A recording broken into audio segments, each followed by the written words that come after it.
I got the opportunity to meet 6 rich Ghanaian men, and I asked them this question: why are they not building factories for the youth of this country to get a job to do? These 6 rich businessmen burst into laughter as if I have said something funny. Then one said, the people shouting no food, no jobs are all thieves. The writer said, I said, really? I was shocked.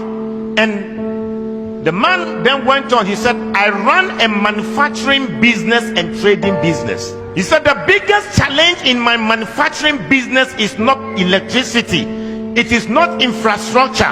The biggest challenge is getting honest staff. Everyone we hire appears to be on a mission to steal as much as possible. They will inflate invoices, recording less than the actual number of units produced. The worst part of it all is that all the fraud we have uncovered is not done by a single person. It is usually many staff who collude with each other, from the production line to sales to finance and even to top management. The businessman said, there was a year I overhauled management 3 times. I now use Indian expatriate management, so competent, so honest, and so straightforward. I thought they were expensive at first, with all the visa fees, accommodation, house staff, but now that the losses due to staff theft have been reduced to a minimum and efficiency increased, the Indian management has turned out to be cheaper than the previous African Ghanaian management. Now all sensitive positions involving money go to Indians. Africans are only allowed in non-sensitive positions. This is what the businessman further said. I used to criticize indigenous African companies like Dangote Group that hire so many Indians when there are many unemployed Africans. But now I understand their painful decisions. He said, my biggest challenge in the trading business is the same. In other words, he has a trading shopping business, and he said it is getting honest staff. The form of trading occurs in open market and involves staff having access to huge sums of money running into few millions. I know how much I pay to security companies to provide the escort for the staff, not to prevent robbery, but to ensure that the staff will go straight to the bank and will not run away with the money. This money spent on security companies is even enough to be declared as profit. He said we have to spend a CCTV, biometric scanners, and other things that wouldn't be needed if the staff weren't looking for opportunity to steal. He said it got so bad at a point that my own criteria for employing a staff was no longer competence or certificate, but honesty.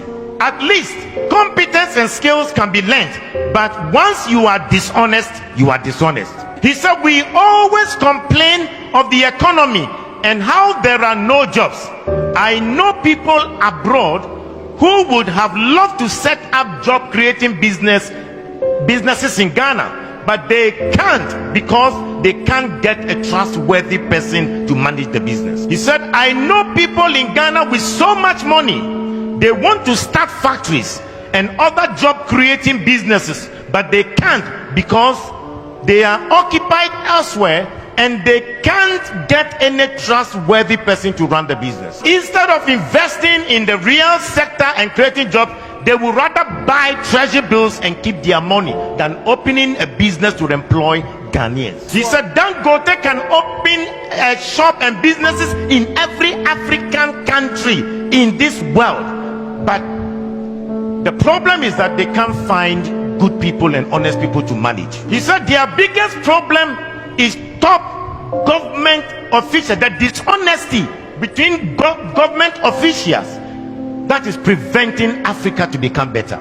He says start a small farm and they start a small poultry farm and they will steal the eggs. He said if they don't steal the eggs, they will intentionally kill the chicken and the fowls, and then they will ask you if they can take it home. That's an entertainment center or a game center, and then the money will go into the pockets of the workers. He said the day the sales will go very high, that is when the business owner is there himself. He said they forget that they are eating your money, but they are also eating their future. Buy a car and let somebody run it as a taxi, and then they will finish you.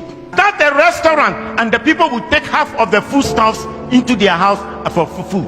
He said even the small business shop, the small kiosk in town would find, people will still find a way to steal from the shop owners. The worst thing that happens is that they will make this code that that every person eats from where he works. They will justify the stealing. He said, I usually say the reason most Ghanaians haven't stolen billions of money is that they haven't gotten the opportunity. How can a businessman say that he managed his company and the Ghanaians he employed were running down the company, and they would rather prefer Indians to be top managers? And these Indians are managers that they are honest, they are straightforward. The Indians are not Christians, but most companies in Africa have trusted them because they can run their companies very well. 70% of the population are Christians here in Ghana. 17% or 16% are Muslim. You put that together, over 92% of the people in Ghana are religious. So you ask yourself the question, what is the use of going to church? What is the use of their being religious? And yet Hindus who are not Christians are more straightforward and honest to sustain a business than the people who come to church on a Sunday. We are our own enemies. The businessman said, you wonder why there are no jobs? The people you meet them on the streets, if they are asking for a job, you employ them today, tomorrow they will run your company down. You employ members from your church and they will destroy your business for you. We are the Judases, betraying one another. We are our own.